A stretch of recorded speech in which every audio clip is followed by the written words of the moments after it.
Shalom pemirsa yang berbahagia, kita bertemu kembali di dalam pelajaran ke-8 dari diskusi Sekolah Sabat yang dipersembahkan oleh Gereja Maste Advent Hari ke-7 Uni Indonesia Kawasan Barat. Pelajaran ke-8 ini bertajuk Melihat yang Tak Terlihat. Kira-kira apa ini maksudnya dan apa yang ingin dilihat dan apa kaitannya dengan pengalaman kita sebagai orang Kristen berada di cawan lebur bersama Kristus. Membahas pelajaran kali ini, kita kehadiran Pendeta Sony Situmorang, Direktur Komunikasi Uni Indonesia Kawasan Barat, dan juga Pendeta Samuel Pardede, Direktur Komunikasi Daerah Sumatera Kawasan Selatan. Halo Bapak Pendeta, Shalom. Shalom.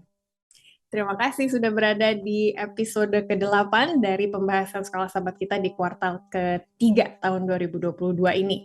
Melihat judul kita, Melihat yang Tak Terlihat, kira-kira ada tidak hal-hal yang pendeta harap saya bisa lihat, tapi saya tidak punya kemampuan untuk melihat gitu ya. Misalnya waktu saya masih kecil, saya bingung gitu, orang bule itu asalnya dari mana, kecuali saya keluar negeri baru saya bisa tahu gitu, oh ternyata ada orang di negara mana yang parasnya begini, kehidupannya begini, saya sulit untuk melihatnya sebagai anak-anak karena saya tahu orang Indonesia rambutnya hitam dan lain-lain, jadi saya ingin melihat orang bule secara asli. Kalau Bapak Pendeta, saya mulai dari Pendeta Samuel Pardede, ada tidak hal yang ingin Pendeta lihat tapi Pendeta tidak mampu untuk sekarang? Ya, tentu ada ya. Saya punya dua anak.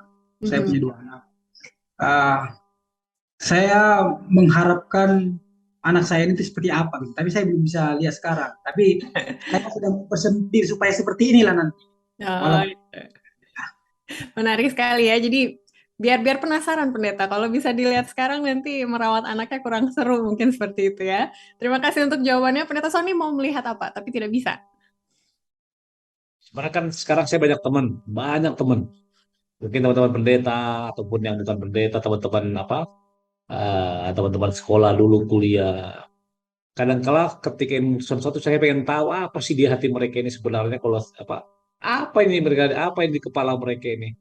Kadang-kadang mereka pretending be a good person di depan kita ya. Jadi orang baik, tapi kita nggak tahu. Jadi kadang-kadang ada gimana sih? Pengen ngelihat itu tapi nggak bisa kan, kami nggak bisa. Jadi itu mungkin yang saya pengen tahu, mungkin hanya bisa nebak. Jadi beda ya, lihat sama nebak mungkin karakternya gitu. Itu aja mungkin Ivy. Menarik ya, kalau saya sih nggak mau Pendeta lihat hati orang nanti jadi kepikiran gitu ya, oh ternyata dia mengira saya seperti ini ya dan lain-lain gitu, tapi nggak apa-apa, itu kan ya keterbatasan kita gitu ya, dan dalam hal rohani juga kita memiliki keterbatasan karena ada hal-hal yang tidak bisa kita lihat tapi kita diajak untuk percaya supaya bisa kuat di dalam perjalanan hidup kita. Nanti saya minta tolong Pendeta Samuel Pardede untuk berdoa, tapi sebelumnya saya akan baca ayat inti yang terdapat di dalam Ibrani 11 ayat 27.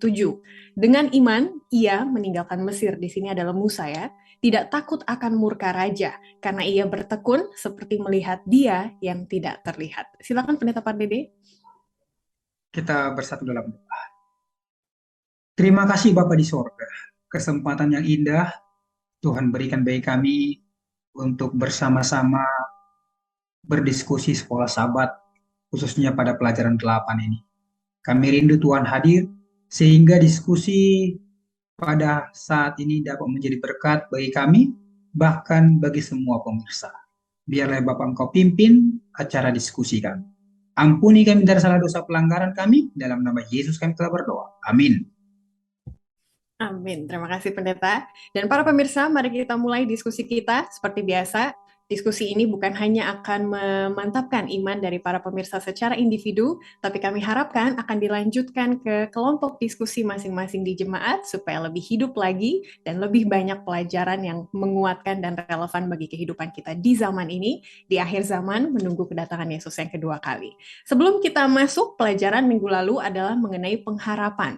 Dan mungkin para pemirsa berpikir pengharapan dan iman, sesuatu yang tidak terlihat yang akan kita bahas minggu ini, itu beda-beda tipis gitu ya. Jadi untuk memulai mungkin kita berdiskusi ringan saja. Apa bedanya pengharapan dan iman, Pak Pendeta sekalian ya? Saya rasa itu dua hal yang berbeda tapi berkaitan. Pendeta Pardede boleh mulai? Ya, berbicara tentang pengharapan, sebenarnya ini kan bicara tentang jaminan ya. Iya. Ya, jaminan ya. Sedangkan kalau kita berbicara tentang iman, artinya kita berbicara kepastian. Nah, jadi hampir sama aja sebenarnya, Ya, jaminan dan kepastian. Ya, kepastian. jadi saya rasa mungkin seperti itu. Oke, menarik karena kalau kita lihat cerita di sekolah sahabat minggu lalu ya kan tentang Habakuk, Yesaya, Yeremia, belum ada jawaban yang bisa mereka lihat dalam keterpurukan Israel gitu ya. Tapi karena ada jaminan Tuhan, jadi mereka berpengharapan, oh masa depan akan berbeda kok, akan ada perubahan gitu ya, akan ada keselamatan. Pendeta Sony bagaimana pendeta menanggapinya? Kalau saya lihat dari dimensi lain ya, apa? Seseorang tidak akan berharap jika mereka tidak mempunyai iman. Hmm, oke. Coba digabungkan ini. Ya. Saya mengharapkan sesuatu. Contoh, waktu saya kecil, Ivy, uh, papa saya mungkin 3 bulan sebelum sudah katakan nanti pas ulang tahun kamu saya beliin apa mobil-mobilan. Nah itu kan, 3 bulan. Setiap hari saya berharap, lama sekali waktu saya. Ketika tiba hari hanya, walaupun belum tentu papa saya beli misalnya, tapi saya punya pengharapan, saya imani bahwa dia akan beli. Jadi kalau saya bedanya benar juga, tak benar nggak ada masalah dengan pendapat. Artinya seorang yang berharap karena dia sudah punya iman. Itu aja. Terima kasih. Amin. Ada kaitannya ya iman dengan pengharapan. Baik, kita akan melihat bagaimana bisa Musa gitu ya di dalam ayat inti kita. Dia bertekun gitu ya, rajin, bertekun, berharap untuk sesuatu hal yang tidak kelihatan. Karena iman menurut Ibrani 11 ayat 1 adalah dasar dari segala sesuatu yang kita harapkan dan bukti dari segala sesuatu yang tidak kita lihat. Jadi dalam definisi iman ada kata pengharapan di sana. Jadi saya rasa boleh dibenarkan yang tadi pendeta Sony katakan dan juga yang pendeta Samuel Parede katakan.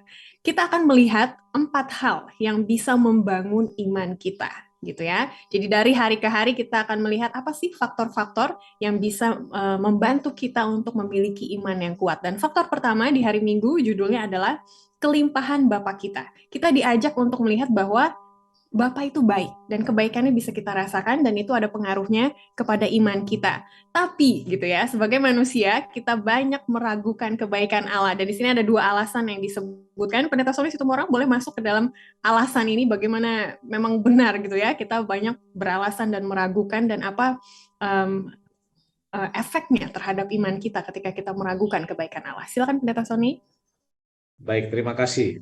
Para pemirsa bisa lihat di paragraf kedua, alasan pertama adalah ketika kita memiliki hasad membara di hati dan pikiran kita untuk sesuatu yang kita yakini baik, gagasan bahwa Allah mungkin menginginkan sesuatu yang berbeda dari bagi kita mungkin tampak konyol. Yang pertama, nanti saya akan terangkan. Yang kedua, kita mungkin melakukan kebaikan Allah karena pengalaman kita bertentangan dengan apa yang kita yakini.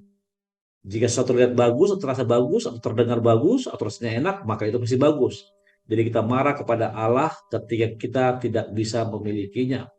Inilah 2 alasan yang sering membuat kita meragukan kebaikan Allah. Namun, Ivy begini, Ivy, uh, ada ada apa istilahnya? Ada apa ya, anti serumnya iman ini. Kalau tidak digunakan, kalau tidak dipilah dengan baik, dia apa? Bahaya. Itu apa? Logika manusia, common sense ya itu. Ada common sense apa? Ya, logika lah, dulu apa? Akal. Logika manusia itu makanya sekarang banyak orang, saya katakan loh, para teolog atau orang-orang pintar ilmuwan, ketika dia hanya mengandalkan bahwa apa yang terjadi oleh karena sains, maka saya pastikan mereka meragukan ini. Makanya ada teori-teori apa? Teori evolusi dan teori-teori yang lain. Namun saya juga ingin bedakan iman itu bukan berarti radikal ya. Ya, bukan berarti radikal artinya begini. Oh, contohnya ada satu mau sebutkan lah. Oh, saya mau mati demi agama saya, bukan begitu artinya. Iman itu juga membutuhkan logika. Nah, jadi agak sedikit dulu. Namun yang penting, iman memainkan peran penting terhadap tindakan saya pada orang lain, tindakan saya kepada sesama, dan bagaimana tindakan saya kepada Allah saya. Jadi disitulah iman dibutuhkan. Itu dari saya mungkin. Terima kasih. Ya, Ivy. jadi ada pengaruh pengalaman hidup dan juga keinginan kita gitu ya. Kalau misalnya berbeda dengan kehendak Allah, maka kita menganggap iman itu tidak logika. Tapi Pendeta Pardede, menurut Roma 8 ayat 32, kasih Allah kepada kita itu sangat-sangat masuk akal. Ini saya bacakan ya, Roma 8 ayat 32, nanti kita akan bahas bagaimana memiliki iman kepada Yesus itu sebenarnya logika masuk akal. Roma 8 ayat 32 mengatakan, ia yang tidak menyayangkan anaknya sendiri, tetapi yang menyerahkannya bagi kita semua, bagaimanakah mungkin ia tidak mengaruniakan segala sesuatu kepada kita bersama-sama dengan dia? Kan masuk akal ya pendeta? Tapi orang menganggap mengikuti Tuhan itu tidak masuk akal karena iman itu tidak kelihatan. Boleh pendeta tanggapi? Ya, ya benar. Ya, jadi bahkan kalau kita baca dari ayat sebelumnya ya, dalam ayat sebelumnya itu di dalam ayat 28 dikatakan bahwa Allah turut bekerja ya Hmm, ya. untuk mendatangkan kebaikan kepada kita ya. Dan artinya begini, kita percaya bahwa Allah kita itu kan sangat mengasihi kita. Oleh karena begitu besar kasihnya kepada kita, dia menyerahkan anaknya yang tunggal mati untuk kita. Ya. Apalagi untuk hal-hal yang lain itu maksudnya. Sedangkan nyawa anaknya saja tidak disayangkannya. Apalagi kalau hanya untuk membantu kita dalam proses cawan lebur ya, dalam setiap persoalan kita. Pasti Tuhan ada bersama-sama dengan kita. Ya, saya punya anak. Ya, anak saya ada dua. Nah, anak saya ini percaya banget ya, artinya ya memang hampir semua anak percaya sama orang tuanya ya.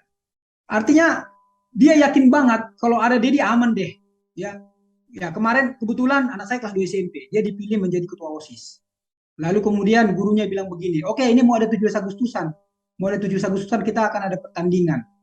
Yang menjadi persoalan adalah pada saat itu mungkin teman-temannya bingung, loh dana yang terkumpul sekian. Tapi masih banyak yang kurang, gimana nih? Tapi pada saat itu anak saya pikir, nggak apa-apa deh ada Dedi saya.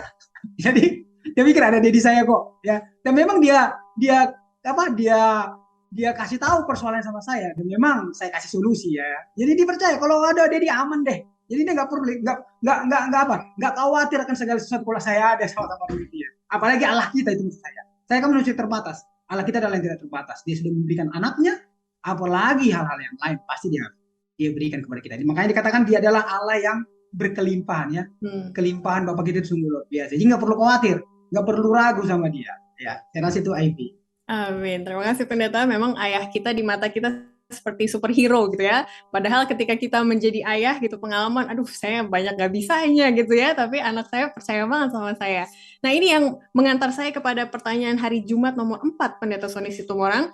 Jadi benar tadi, kalau pengalaman hidup mengatakan bahwa ini ujung-ujungnya bakal buruk gitu ya. Terutama misalnya contoh seperti misalnya dalam studi gitu ya, banyak mengatakan bahwa anak-anak yang tidak memiliki kehadiran ayah di dalam hidupnya itu akan lebih sulit untuk mempercayai Bapa di surga gitu kan ya. Jadi akan sulit memiliki iman kepada Yesus seperti itu. Jadi bagaimana ini pertanyaan nomor 4 dikatakan bagaimana kita memahami hal ini bahwa hal buruk bisa saja terjadi walaupun kita sudah beriman kepada Tuhan gitu ya. Tapi tetap kita harus terlepas dari doa dan upaya yang terbaik, kita mau belajar. Bagaimana kita belajar? Terlepas dari hasil gitu ya, bahwa proses beriman itu yang Tuhan inginkan. Silakan pendeta Sony tanggapi. Baik, terima kasih Evi. Iman tidak menjamin bahwa semuanya akan menjadi baik-baik saja. Ya. Tapi iman itu akan diuji dengan hal-hal yang buruk terjadi dalam kehidupan kita. Semakin besar ujian, cobaan, dan kita akan kembali ke 3 minggu lalu juga cobaan ujian yang kita hadapi, maka iman kepada Yesus membuktikan bagaimana uh, cara kita menanggulanginya, menghadapinya akan membuktikan bagaimana iman kita kepada Yesus. Kenapa? Tadi katakan bagaimana kita memahaminya ya. Berbicara mengenai iman, maka itu bukan sesuatu yang dipahami, tapi sesuatu yang diyakini. Maka penulis Sekolah Sahabat ini menulis agak tricky sedikit ya. Itu bukan yang dipahami, itu harus diimani. Dan ketika ada pertanyaan, bagaimana kita memahaminya? Karena yang disusul Sahabat adalah masing-masing kita akan memahami, mengetahui iman yang kita praktekkan setiap hari. Kenapa? Karena sebenarnya ujian cobaan itu ada kita alami setiap hari. Jadi sekali lagi saya katakan, hal yang buruk dalam kehidupan kita justru itu bisa menjadi ujian bagi iman kita untuk memurnikan iman kita lebih dekat kepada siapa? Kepada Bapa kita atau kepada Yesus Kristus. Dan semakin membuat kita tumbuh. Bahkan ada satu kutipan pena inspirasi dalam Testimonies for the Church jilid 3, saudara bisa baca di hari Jumat bagian bawah. Hari Jumat bagian bawah untuk menjawab pertanyaan tersebut dikatakan begini. Iman tumbuh kuat dengan datang dalam konflik, dengan keraguan dan pengaruh yang berlawanan. Pengalaman yang diperoleh dalam percobaan ini lebih berharga daripada permata yang paling mahal. Itu sebabnya ada pepatah bahasa Indonesia mengatakan, experience is a good teacher ya. Artinya pengalaman adalah guru yang terbaik. Ketika iman Anda sudah diuji dan melewati banyak problema, pergumulan, maka yakinlah itu merupakan hal yang lebih mahal daripada permata. Karena itu akan mendekatkan Anda kepada siapa? Kepada Yesus Kristus. Itu dari saya. Terima kasih, Ivy. Amin, sudah sangat menguatkan. Pendeta, pada dia ada yang mau ditambahkan, Pendeta, ketika doa dan upaya kita tidak berbalik dengan hasil yang kita harapkan? Ya, sama seperti yang dikatakan oleh Pendeta Sonis Tumorang. Jadi memang pengalaman itu akan mengajar kita. Makanya kita kan coba setiap hari kan kita berubah. Dulu saya berpikir begini, ternyata seperti ini. Jadi pengalaman itu mengubah cara pandang kita juga. Itu makanya setiap hari kita harus berjalan bersama-sama dengan dia, mempunyai pengalaman hidup bersama-sama dengan dia, sehingga kita akan semakin mengerti, ya, kita akan semakin mengenal dia. Jadi perlu mempunyai pengalaman rohani, itu perlu mempunyai pengalaman rohani bersama-sama dengan Tuhan. Ya, jadi kita ditantang untuk melihat jauh ke depan lebih dari hasil yang kita terima sekarang, gitu ya, bahwa berjalan bersama Tuhan itu ada makna permata dalam prosesnya, gitu ya, bahwa permata bukan dalam hasilnya tapi dalam prosesnya. Terima kasih Pendeta. Kita lanjut ke hari Senin dengan judul Dalam Nama Yesus. Jadi selain kebaikan Bapa yang dapat memperkuat iman kita harus percaya bahwa ada kuasa di dalam Yesus, gitu ya. Tapi apa spesialnya mengenai namanya? Nah, ini Pendeta Sonis Situmorang.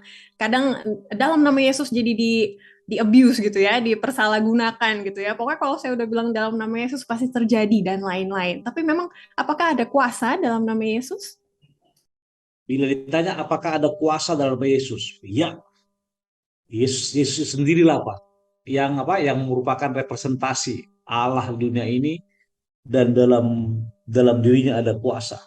Namun seperti Ivy bilang, kadang-kadang kita sering menggunakan dalam nama Yesus dalam konteks sembarangan ya. Sering kalau tiba-tiba mau jelek, Tuhan, kadang-kadang orang Manado bilang Tuhan, kan begitu contoh. Atau Yesus. Nah, ini jangan disalah mengerti. Kenapa sampai Yohanes 14 ayat 14 mengatakan, jika kamu meminta segala sesuatu kepadaku dalam namaku, aku akan melakukannya. Kata meminta di sini, ingat, saya mau kasih tahu pada para pemirsa, ketika Anda baca ayat ini, maka jangan baca hanya satu penggal ayat ini ya. Lihat konteksnya dan juga perikopnya itu membahas mengenai rumah Bapa ya, arti rumah Bapa. Ada jaminan dalam nama Yesus. Bila mana kita percaya, di ayat pertama dikatakan jangan gelisah hatimu. Percayalah kepada Allah, percaya juga kepada aku, kata Yesus. Jangan gelisah hatimu.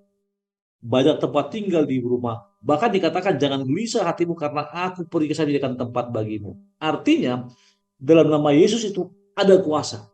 Tapi jangan menggunakan nama Yesus untuk semua kepentingan pribadi. Tapi nama Yesus ini bisa digunakan untuk kepentingan iman kita. Iman ya. Hanya special purpose atau iman, faith purpose, hanya itu. Bukan untuk satu hal. Dikit-dikit kita misalnya lagi mau main sorry. Lagi iseng memain badminton, lagi nyemes dalam nama Yesus, nah itu nggak boleh terus terang. Atau lagi main mau terjun atau mau berlomba berenang, gunakanlah kalimat itu merupakan doa, artinya doa pengharapan dalam konteks ini iman.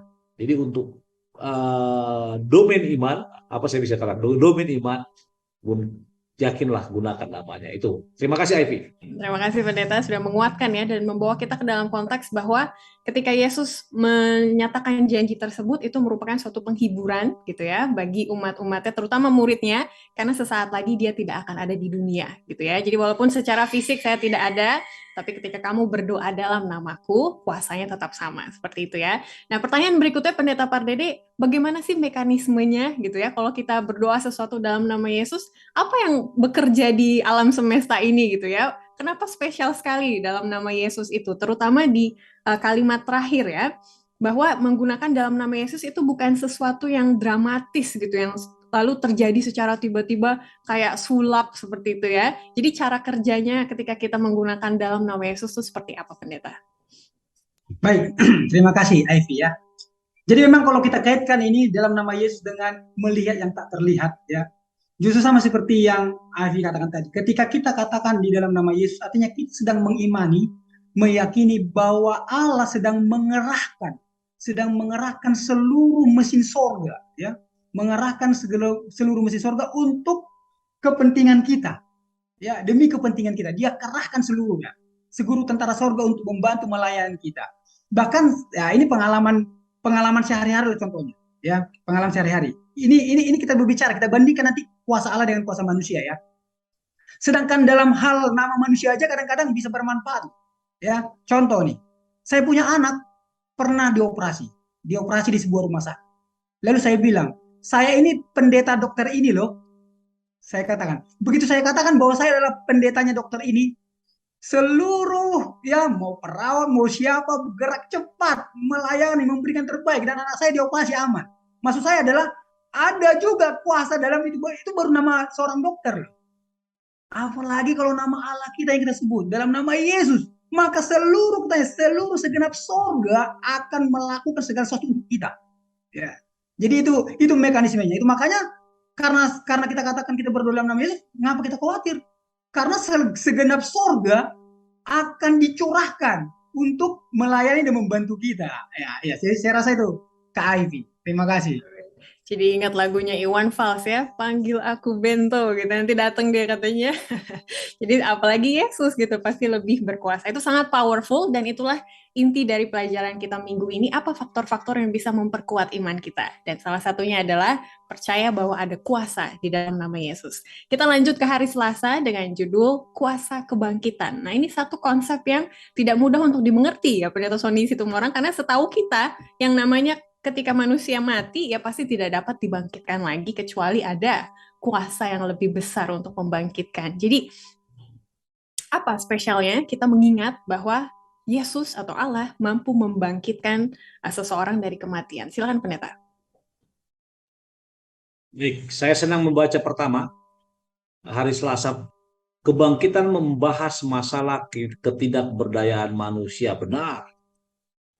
Ketika kita berpikir tentang kehidupan, kematian, dan Yesus, kita sering berpikir tentang bagaimana kematian Yesus yang sebagai peristiwa yang menjadikan kita benar secara hukum di hadapan Allah, dan tentu saja itu benar. Namun dikatakan, kebangkitan menambah dimensi khusus pada keselamatan. Kenapa?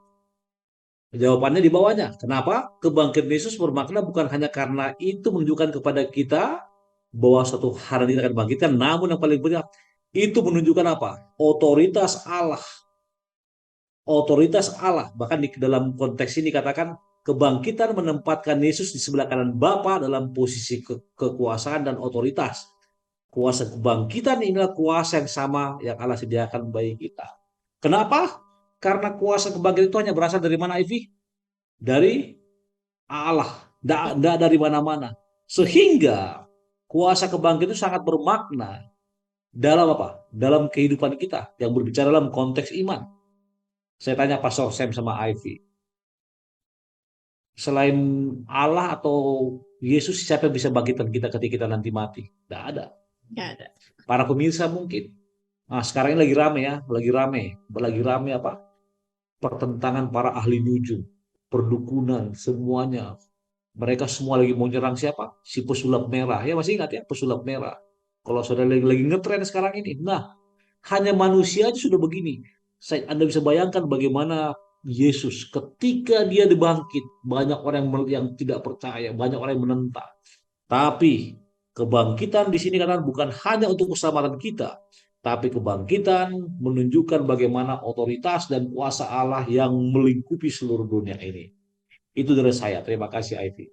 Amin. Silakan Pendeta Pardede tambahkan, terutama ya Pendeta, kita dalam dunia Kristen sering menggunakan istilah kebangkitan terutama untuk menghibur yang berduka gitu kan ya. Apa powernya, apa kuasanya ketika kita mengingat bahwa saya nggak bisa menjamin gitu suatu saat saya akan bertemu dengan orang yang saya kasihi yang sudah mendahului saya gitu ya, tapi karena iman dan karena ada kuasa kebangkitan itu membuat kehidupan sangat-sangat berubah gitu pandangannya. Boleh Pendeta ke arah situ?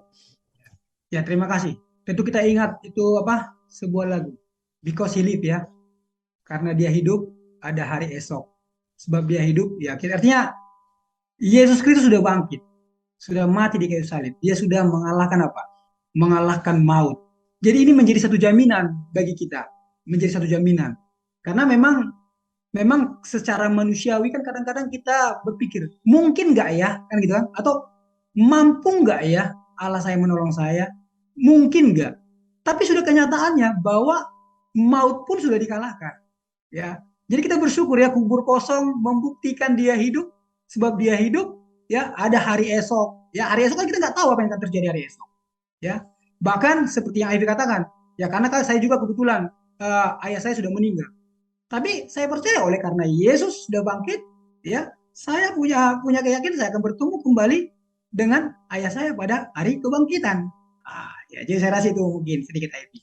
Amin. Karena ketika kita membahas cawan lebur, kebiasaan kita mengungkit kepada penyakit gitu ya, penderitaan penyakit, finansial, rumah tangga dan lain-lain.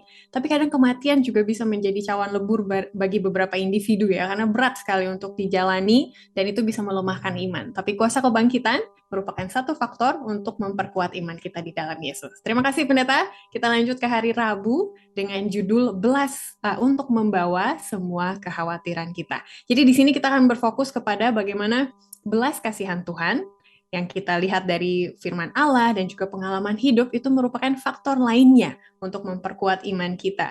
Ini ada satu pernyataan menarik di paragraf 1 ya, Pendeta Sony Situmorang dikatakan, mengapa berdoa kalau masih khawatir? Gitu ya. Kenapa berdoa kalau masih meragukan gitu jawaban Tuhan, dan bagaimana kekhawatiran kita ini, apalagi pertanyaan terakhir di hari paragraf kedua, mengapa kita menunggu sampai kita putus asa sebelum kita pergi kepada Allah? Nah, ini kan pengalaman kita sehari-hari ya, dan bagaimana efeknya dengan iman. Pendeta boleh bawa kita ke situ? Bagaimana dan apa efeknya dengan iman? Benar. Sebagai manusia, dari 1 kali 24 jam atau 7 kali 24 jam kita lebih sering menggunakan logika ya dalam bekerja, beraktivitas, dan melakukan segala sesuatu. Sehingga kadang-kadang iman itu hanya mengambil bagian kecil dari porsi hidup kita. Kenapa saya katakan begitu? Mungkin ya secara umum kita beriman kepada Tuhan, tapi ketika tiba pada pekerjaan, aktivitas, bahkan ketika tiba pada how to earn some money in order to provide my family, to fulfill my family needs, kadang-kadang kita gunakan kerja keras, logika. Nah, ketika tiba-tiba kita punya masalah, punya problema, kita datang kepada Yesus. Dikatakan di sini, ketika sudah putus asa, baru kita pergi kepada Allah. Apa artinya? Kembali saya katakan, disinilah peran iman itu. Iman itu sangat berhubungan dengan ini. Itu sebabnya bagi para pemirsa di rumah, untuk mengavoid ini, ketergantungan kita kepada kerja keras, logika. Itu sebabnya makanya Yesus pernah bilang ya, kita tidak diselamatkan oleh karena apa? Menurut hukumnya, itu mengarah kepada apa? Sesuatu yang kita lakukan, sesuatu yang kita kayak legalisme lah. Tapi kita diselamatkan oleh karena kasih karunia. Nah, dalam konteks ini saya mau katakan kepada pemirsa di rumah, itulah sebabnya Tuhan melalui organisasinya meminta Anda berdoa 777 contoh. Renungan pagi, penunggu malam, supaya hidup terus bergantung kepada Tuhan. Walaupun dalam implementasi kita lebih banyak menggunakan logika, tapi dengan kita mulai dengan renungan pagi, tutup dengan renungan malam, kemudian ambil waktu berdoa, maka kalimat ini, mengapa berdoa jikalau Anda bisa khawatir? Justru karena kita khawatirlah, maka kita berdoa. Khawatir di sini mengarah kepada ketergantungan kita kepada siapa? Tuhan. Ya. Sesuatu khawatir. Coba apakah siapa yang tidak pernah khawatir di dunia ini? Ada. Siapa? Hanya orang yang Percaya hanya Tuhan. orang mati ya, Pastor Sam ya. Orang mati. Benar dong. Iya, iya. Tidak ada kesusahan, tidak ada kesukaan, tidak ada khawatir di sana ya. Jangan salah tangkap maksud saya. Artinya hanya orang mati karena mereka tidak punya. Tapi selama kita masih khawatir dan puji Tuhannya, ketika Anda khawatir Anda datang kepada Tuhan, maka itu menunjukkan bahwa iman Anda masih sehat. Tapi ketika Anda khawatir Anda pergi kepada dukun, Anda khawatir Anda pergi kepada orang kaya, sorry, saya bukan mau ketika Anda khawatir Anda pergi kepada orang lain, bukan kepada Tuhan, itu yang menjadi bahaya. Kenapa? Sering, ya saya udah sebut nama lah. Sekarang sering tiba-tiba di sosial media, oh dia tidak punya uang. Instead of dia mengadu pada Tuhan, dia pergi nongkrong lama nunggu depan rumah selebritis. Contoh, siapa yang diharapkan? Orang kaya tersebut. Tapi pelajaran hari Rabu ini mengatakan bawa semua kekhawatiranmu kepada siapa? Kepada dia yang melepaskan ikatan. Kepada dia yang apa? Yang telah membimbing kamu selama ini, kepada dia yang akan menghapus semuanya dari hidupmu. Hapus kecemasan maksudnya, kekhawatiran, dan memberikan kelegaan. Itu Yesus mengatakan apa? Marilah datang kepadaku. Aku akan memberikan apa? Kelegaan kepadamu. Apa? Kelegaan. Itu mungkin dari saya, Ivy. Terima kasih. Terima kasih Pendeta, sudah lengkap sekali, malah ditantang kita untuk merenungkan gitu ya, aplikasinya dalam kehidupan kita. Ada satu ayat yang tadi Pendeta Sony sudah sebutkan, 1 Petrus 5 ayat 7, ya Pendeta Samuel Pardede, saya bacakan, serahkan segala kekhawatiranmu kepadanya, sebab ia yang memelihara kamu. Ini dalam istilah bahasa Inggrisnya, it's too good to be true. Ini sangat-sangat terlalu baik, terlalu mudah sepertinya ayat ini gitu ya. Apakah memungkinkan gitu, hanya diserahkan nanti Tuhan akan peliharakan seperti itu ya? Menurut Pendeta Pardede bagaimana? Baik, terima kasih. Jadi sebenarnya sama seperti yang dikatakan oleh Pendeta Sony Situmorang tadi. Ya, bukan berarti ketika kita datang kepadanya menyerahkan kekhawatiran kepadanya, kekhawatiran itu jadi hilang. Yang menjadi persoalan adalah kekhawatiran itu dipikul oleh Yesus yang memikul kekhawatiran kita. Ya, jadi artinya oleh karena sudah ada. Jadi kalau bahasa apanya? Jadi ada Yesus yang menggantikan kita menanggung risiko, gitu kan? Karena apa? Karena memang dia sudah pikul persoalan itu. Makanya Allah kan tidak pernah berjanji bahwa tidak akan ada persoalan, tidak. Tapi dia berjanji bahwa dia akan selalu ada di dalam membantu kita dalam menyelesaikan persoalan itu. Dia nggak pernah tinggalkan kita. Karena sebenarnya ayat ini mau mengatakan kepada kita bahwa dia itu peduli sama kita. Dia ada sama kita. Makanya ada kata-kata dia memelihara kita. Ya, pemelihara. Jadi ada jaminan pemeliharaan. Oleh karena ada jaminan pemeliharaan, maka serahkan semuanya kepadanya. Kenapa kita nggak mau serahkan kepada orang lain? Karena tidak ada jaminan. Bahkan boleh saja kita menganggap, mungkin saya lebih baik menyelesaikannya daripada dia. Ngapain saya serahkan sama dia? Toh saya lebih baik menyerahkan kepada dia. Tentu kita harus serahkan kepada orang yang melebihi kita dong. Dan hanya Yesus yang melebihi kita. Makanya kita serahkan kepadanya. Yakin deh, kalau kita serahkan sama dia, pasti apa? Kita akan lebih mampu untuk menanggungnya. Karena dia lebih kuat dari kita. Nah, itu maksudnya. Ya, jadi saya rasa mungkin itu, Kak Evi. Menarik ya Pendeta Pardede ketika menyampaikannya seperti seorang sales gitu ya. Yakin deh gitu. Marketingnya bagus sekali Pendeta. Atas nama Tuhan gitu ya berbicaranya. Ini ada pertanyaan menarik di hari Jumat nomor 2 Pendeta Sony Situmorang ya. Apa yang dapat kita lakukan yang akan lebih memungkinkan kita untuk percaya bahwa jalan Tuhan adalah yang terbaik bahkan jika itu bukan yang kita inginkan. Karena kadang permasalahannya bukan kepada saya meragukan kuasa Tuhan, tapi lebih kepada kayak saya nggak percaya gitu ya, atau saya nggak layak gitu, saya nggak diampuni kali ya, makanya saya nggak dapat jawaban atau bantuan dari Tuhan. Jadi apa yang bisa kita lakukan untuk lebih memungkinkan kita untuk percaya? Boleh silakan Pendeta Sony. Apa yang bisa kita lakukan untuk memungkinkan kita untuk lebih percaya akan sesuatu hal yang seperti di luar kita punya punya akal sehat. Nah, itu kita pelajari pada sahabat lalu ya. Jalanmu kata Tuhan, jalanmu bukan jalanku ya. Artinya terkadang apa yang Tuhan lakukan itu di luar imajinasi kita, di luar kemampuan kita. Sebagai contoh, Saya mau sebut nama, ada seorang hamba Tuhan. Tiba-tiba dia prestasinya bagus, Ivy sama juga Pak Sokset. Bagus. Kemudian dia juga apa? Oh, track recordnya oke, ramah. Eh, dan tiba-tiba dia mau disekolahkan. Entah kenapa lembaga, nggak usah sebut nama lembaga kita katakannya, batal menyekolahkan dia. Dia stres, Tuhan, di mana you Tuhan katanya. Di mana kok bisa seperti ini? Padahal kan you janji akan bahwa Tuhan akan menyediakan segala kebutuhan saya. Menurut kesaksiannya dia stres selama hampir 3 bulan itu. Tapi akhirnya dia lihat Ivy. Dia lihat pada bulan berikutnya tiba-tiba ada beasiswa kepadanya dari seorang sponsor. You berangkat.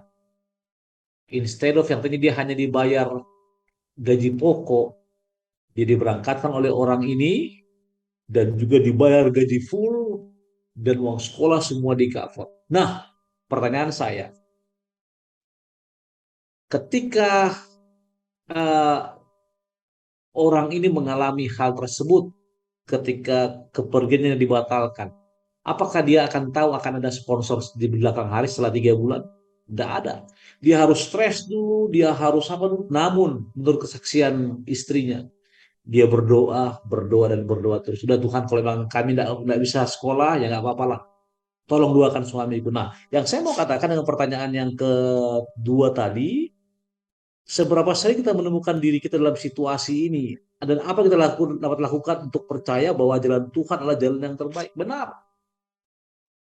jalan Tuhan sesuatu yang tidak bisa kita reka. Namun yakinlah, jalan Tuhan itu pasti indah. Saya katakan pada minggu lalu ya, apa ya, Phil? Lagu-lagu apa? Lagunya gimana? Saya lupa lagi. Tuhan tak Nah, pernah janji ya, Tuhan tak pernah janji jalan selalu rata, tetapi Dia berjanji selalu apa? menyertai kalau nggak salah. Menyertai. Nah, Tuhan tak pernah janji langit selalu biru, tapi Dia berjanji ya menyertailah, selalu menyertai apa? Dalam segala situasi, dalam segala problema, rintangan hidup, apa pergumulan hidup, ketika kita menyerahkan diri kepada Tuhan, Dia akan ada selalu dia apa bersama dengan kita. Sama seperti bangsa Israel ya, malam hari ada tiang api, siang hari ada tiang awan. Dia selalu ada, Dia selalu ada. Itu dari saya. Terima kasih. Amin. Sudah sangat menguatkan. Jadi pemirsa bisa tanyakan kepada diri sendiri gitu ya. Ketika saya berada di dalam posisi seperti yang kita bahas tadi, apa yang bisa saya lakukan untuk menguatkan iman saya kepada Tuhan. Kita lanjut ke hari Kamis dengan judul Tetap Setia di Saat Allah Tak Dapat Dilihat. Nah, ini pertanyaan yang sulit-sulit juga yang akan kita bahas di sini. Saya mau ke Pendeta Samuel Pardede. Bagaimana Yesaya bisa yakin gitu ya, seperti di Yesaya 40 ayat 11, bahwa Allah seperti seorang gembala yang menggembalakan kawan ternaknya, menghimpunkannya dengan tangannya, anak-anak domba di pangkunya. Padahal kita tahu pada saat Yesaya menjadi nabi, bangsa Israel sepertinya berserakan di mana-mana gitu ya, tidak terkumpul di satu tempat. Ini keselamatan bagaimana, masih ditawan dan lain-lain. Jadi apa cara Yesaya tetap setia di saat Allah tak dapat dilihat? Silakan pendeta. Baik, terima kasih ya. Jadi memang pada saat itu artinya Yesaya belum mendapatkan jalan keluar ya, belum ada solusi karena buktinya mereka kan masih dalam pengasingan ya, masih on proses sebenarnya ya. Jadi memang ini sering juga dalam pengalaman kehidupan kita. Kita mengalami kesulitan, bahkan belum lepas kita dari setiap persoalan itu, bagaimana caranya supaya tetap setia ya. Jadi ini saya katakan ini kembali ya, saya suka sekali dengan pengalaman nyata saya, pengalaman ya. Jadi saya punya waktu kecil anak saya TK ya, karena sekarang kami bekerja saya dengan istri saya bilang sama anak saya, nak tunggu nanti dia dijemput, nanti dia dijemput. Oke, lalu kami pergi, itu pakai jam. Tapi kadang-kadang oleh karena karena hal yang urgen, kadang-kadang bisa molor 15 menit, setengah jam. Teman-teman sudah pada pergi, tinggal dia sendiri. Kasihan kan sebenarnya dia sendiri, tapi sebenarnya ada guru di sekolah mengawasi dari jauh, ya. Tapi dia sendiri, nggak nyaman dia, tapi dia percaya, dia tetap setia di situ karena bapaknya pasti datang deh. Nggak mungkin Dedi sama Mami akan meninggalkan saya. Memang terlambat sekarang, belum datang dia. Dia tidak tunggu. Dan memang begitu saya datang, wah dia langsung lari, lompat. Ya, Angel bertanya, kenapa sih lama, Dedi? Jadi artinya dalam kehidupan kita, boleh saja kita masih dalam keadaan sulit, belum keluar kita dari persoalan itu, tapi tetap setia aja, tunggu saja. Pasti deh ada jalan keluar. Karena memang kadang-kadang ya, makanya ini pelajaran sebelumnya dibutuhkan ketekunan kan, dibutuhkan ketekunan. Karena memang tidak instan. Boleh saja kita memang boleh saja berkutat lama dalam persoalan itu, tapi yang pasti harus tetap setia.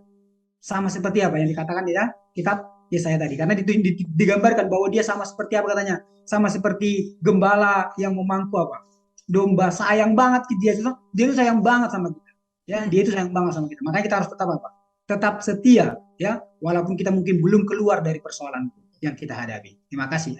Amin, terima kasih. Kita mau melihat satu kisah lagi, yaitu kisah Esther gitu ya. Saya juga baru menyadari gitu ya, bahwa di dalam kitab ini tidak ada kata Allah disebutkan satu kali pun. Tapi bagaimana Allah tetap campur tangan dalam kisah Esther, pendeta? Padahal kita tahu seperti tidak ada perintah dari Tuhan gitu ya, semua berjalan seperti lancar-lancar saja gitu. Silakan pendeta. Baik, terima kasih. Ada saatnya jika ketika Allah menggunakan orang lain untuk apa? Untuk menunjukkan kasih dan apa? Dan kuasanya. Benar, dalam kitab Esther Allah tidak disebutkan satu kali pun. Namun dikatakan di sini keseluruhan cerita ini adalah campur tangan Allah untuk menyelamatkan umatnya. Di mana buktinya? Ingat Ahasweros ya, supaya jangan salah lagi ya. Ahasweros yang merupakan raja pada saat itu. Dan tokoh satu lagi itu siapa? Mordehai ya, yang merupakan apa? Orang Yahudi yang sangat setia kepada Allah. Mungkin Allah tidak sebutkan, tapi kesetiaannya, imannya, konteks pelajaran kita minggu ini ya, melihat sudah tidak terlihat. Di Mordehai lah kita lihat sudah tidak terlihat tersebut. Di Mordehai lah, Mordekai yang lebih bagus kalimatnya. Antara itulah kita melihat bagaimana Allah apa? Allah ada sehingga ketika dia setia, maka Allah menyertainya. Bahkan dikatakan di sini, Allah yang sama paragraf ke-1, 2, 3 bagian akhir, Allah yang sama telah menyelamatkan orang-orang pilihannya dalam kisah Esther yang akan menyelamatkan mereka dalam kisah terakhir. Nah, ini luar biasa. Dikatakan, penulis pelajaran mengatakan, saya bilang kita kenapa Ivy dan Pastor Sen? Saya yakini kita merupakan apa ya? Generasi zaman akhir. Dan ya terus terang kita punya pengharapan bahwa pada zaman kita lah Yesus akan apa? Akan datang. Dan kisah Esther ini akan menunjukkan pada kita bahwa Allah menyelamatkan kita dalam krisis terakhir. Yang penting kita dapat menunjukkan siapa Allah tersebut melalui kehidupan dalam diri kita. Walaupun tidak disebutkan Allah, pasti ada. Sama seperti ini, Ivy. Aduh, saya post. Mungkin saya posting di grup nggak Pastor Sam. Jadi singkat mungkin ya. Jadi ada seorang pengemis di satu kota, mau sebut nama di Solo ya, di Solo sebut nama. Lalu seorang hamba Allah lah saya katakan, buat Tuhan. Dia kasihan, dia bawa ke pengobatan. Akhirnya meninggal. Dia tidak tahu siapa ini. Akhirnya di gerejanya lah yang membawa sampai ke liang lahat. Nah, ketika sudah sampai di sana, kepala desa mengatakan, kami tidak kenal siapa Anda, tapi kebaikan Anda, kebaikan kalian telah menunjukkan siapa Allah kalian. Dan kalian telah mengubur kebaikan di tempat ini. Artinya apa? Tidak disebutkan Allah terlihat, tapi ketika itu terjadi, apa? Nama Allah apa? Yang luar biasa. Intinya adalah tetap setia saat Allah tidak dapat dilihat, dan itulah yang harus dilakukan pada saat ini dan pada saat yang akan datang. Terima kasih, Ivy. Amin. Terima kasih pendeta sudah mengarahkan kita untuk melihat ke sekeliling kita gitu ya. Ketika Allah sulit dilihat, apakah ada orang-orang yang beriman di sekeliling kita? Mungkin Allah akan bekerja melalui mereka. Apakah saya sudah menempatkan diri saya di dalam kalangan yang baik-baik gitu, atau mungkin teman-teman saya tidak beriman, jadi sulit untuk saya melihat kerja Tuhan di dalam kehidupan saya seperti itu ya. Kita sudah masuk ke akhir dari diskusi kita, jadi kita akan langsung ke kesimpulan saja, tidak terasa sekali. Jadi melihat judul kali ini, melihat yang tak terlihat dan juga berada dalam cawan seperti itu ya. Jadi apa yang merupakan kekuatan bagi umat-umat Tuhan di akhir zaman ini untuk tetap percaya, beriman, dan juga faktor-faktor yang telah kita sebutkan tadi di awal. Silakan Pendeta Sony Situmarang terlebih dahulu untuk kesimpulannya. Melihat yang tak terlihat, ini mengarah kepada iman yang kita miliki kepada Yesus. Dan iman membuat kita punya pengharapan akannya. Bahkan kalau kita katakan, iman adalah dasar dari segala sesuatu yang kita harapkan. Yang kita harapkan inilah kerajaan surga, yang kita harapkan inilah akhir dari keselamatan saya. Dan buktinya adalah dari apa yang tidak kita lihat adalah bagaimana Yesus telah mati untuk kita. Kita dengar tapi tidak kita lihat. Intinya adalah tetap beriman dalam segala situasi. Terima kasih. Amin. Silakan ditambahkan Pendeta Pardede. Ya. Baik. Jadi berbicara tentang cawan lembu, ya. Saya bersyukur karena ada Allah yang bersama-sama dengan saya ya dalam menghadapi cawan lembu. Jadi ini memberikan kekuatan dan keyakinan kepada saya bahwa semua dalam kendali Allah, ya. Karena Dia ada, yang walaupun saya tidak bisa melihatnya, tapi saya bisa rasakan kehadirannya. Saya bisa rasakan karya-karyanya dalam kehidupan saya. Bahkan saya bisa rasakan berkali-kali saya ketika harus merasakan panasnya ya api cawan lebur itu, Yesus Kristus ada menolong saya. Ya, jadi saya rasa itu yang saya rasakan. Terima kasih, Ivy. Amin. Dan kita pemirsa diajak untuk membuka mata kita melihat lebih luas dunia ini, karena kalau kita mengingat dunia ini diciptakan oleh Allah, maka kuasanya nyata di hadapan kita, walaupun orangnya tidak bisa kita lihat. Untuk menutup, bolehkah saya minta Pendeta Sony Situmarang untuk berdoa bagi para pemirsa kita? Bapak Semawi, terima kasih Tuhan oleh karena pelajaran Sekolah Sahabat yang indah. Tolong berkati ketiga narasumber dan juga dari depan layar. Berkati Pendeta Sam, Ivy, dan juga hamba-Mu. Khususnya Tuhan kami berdoa untuk para pemirsa yang mengikuti acara ini. Berkati mereka Tuhan, lindungi mereka, dan ajari kami semua untuk mengerti pesan Tuhan dalam pelajaran ini, bahkan menyempurnakannya dalam hati kami. Berkati kebutuhan hidup mereka Tuhan, memberkati mereka dalam segala situasi. Dan yang paling penting Tuhan, kami mohonkan agar pengharapan itu tetap ada pada kami melalui iman yang kami akan terus pelihara hingga Engkau datang. Dengarkan doa kami yang sederhana ini dalam Yesus kami berdoa. Amin. Amin. Terima kasih puji Tuhan untuk pelayanan Pendeta Pardede dan juga Pendeta Sony Situmarang pada hari ini. Dan para pemirsa, kita akan belajar minggu depan bagaimana untuk bisa memuji Tuhan di dalam cawan lebur. Karena orang-orang Kristen adalah orang-orang yang penuh lagu, nyanyian seperti yang tadi sudah disampaikan sampai pada akhirnya. Tetap semangat, tetap sehat, dan saya merindukan interaksi dari para pemirsa sekalian di kolom bawah melalui pertanyaan dan juga pendapat saudara-saudara sekalian. Tuhan memberkati kita semua.